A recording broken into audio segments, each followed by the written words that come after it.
L'équipe de France réussit son entrée dans cette Coupe du Monde 2022. Lucas Hernandez forfait pour le reste du mondial. Manchester United se sépare officiellement de Cristiano Ronaldo.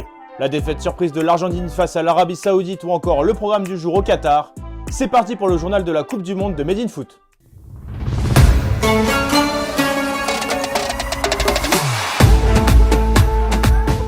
Entre Cristiano Ronaldo et Manchester United, c'est officiellement terminé. Hier, le club mancunien a annoncé une véritable bombe dans un communiqué de presse. Le contrat du Portugais a été résilié d'un commun accord.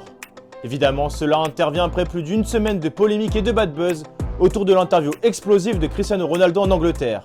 CR7 a notamment détruit son entraîneur Erik ten Hag, mais globalement la gestion du club par la famille Glazer. D'ailleurs, les propriétaires des Red Devils ont annoncé leur intention de vendre le club hier soir, dans la nuit. Alors qu'il a été sanctionné d'une amende de plus d'1 million d'euros, CR7 est désormais libre de tout contrat en pleine Coupe du Monde. Très vite, les premières rumeurs concernant son avenir ont fuité dans la presse espagnole. Pour Marca, CR7 aurait seulement deux destinations pour le moins surprenantes, Newcastle et l'Arabie Saoudite. Alors qu'il a déjà repoussé une offre énormissime d'Al Hilal l'été dernier, à savoir 350 millions d'euros, Cristiano Ronaldo serait désormais dans le viseur d'Al Nasser, le club d'un certain Rudy Garcia.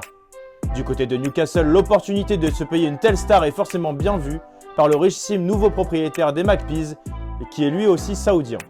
Pour As, en revanche, la liste des prétendants est beaucoup plus élargie. Chelsea, Liverpool, le Bayern Munich, le Borussia Dortmund, le Napoli, le Sporting, la MLS, l'Arabie Saoudite ou même le Paris Saint-Germain.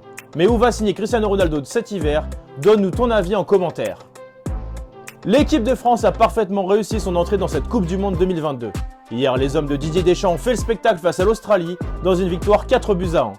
Adrien Rabiot, Kylian Mbappé et Olivier Giroud avec un doublé ont fait trembler les filets australiens et permettent à la France de prendre la tête du groupe D. D'ailleurs, avec ses deux buts, Olivier Giroud en a profité pour égaler Thierry Henry en tête du classement des meilleurs buteurs de l'histoire des Bleus avec 51 buts. Kylian Mbappé, quant à lui, est entré dans le top 10 grâce à son 29e but avec la France.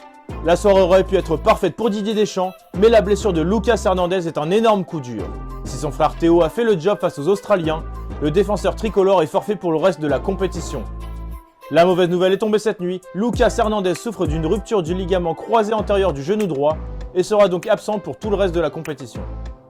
Une chose est sûre, hier, la journée de Coupe du Monde était complètement folle.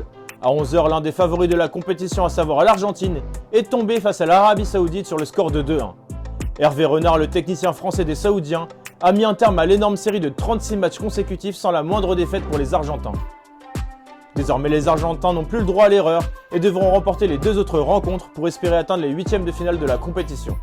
Il faudra donc faire le job face au Mexique et la Pologne, qui se sont neutralisés hier sur un score nul et vierge. Memo Ochoa, la légende mexicaine, a notamment repoussé un penalty de Robert Lewandowski.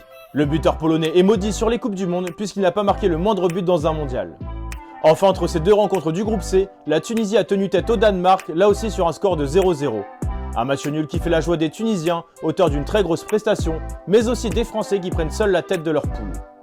Enfin, on termine désormais avec le traditionnel programme du jour. Après un duel entre le Maroc et la Croatie à 11h, l'Allemagne débutera son mondial face au Japon à 14h. Les Allemands devront se méfier du piège japonais pour commencer au mieux leur mondial. À 17h, l'Espagne, qui est dans le groupe du Maroc et de la Croatie, affrontera le Costa Rica. Enfin, à 20h, la Belgique entre en scène face au Canada de Jonathan David.